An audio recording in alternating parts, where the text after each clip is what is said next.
Tropfen zum Angelus. Vorklappern. Und jetzt alle mitklappern.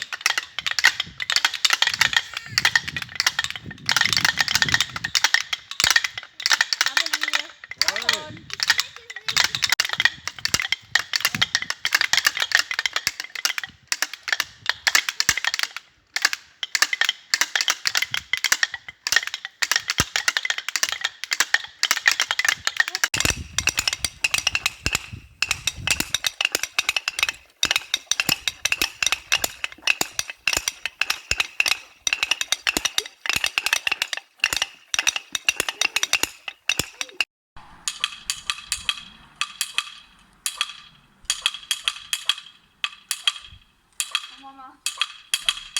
Machst du?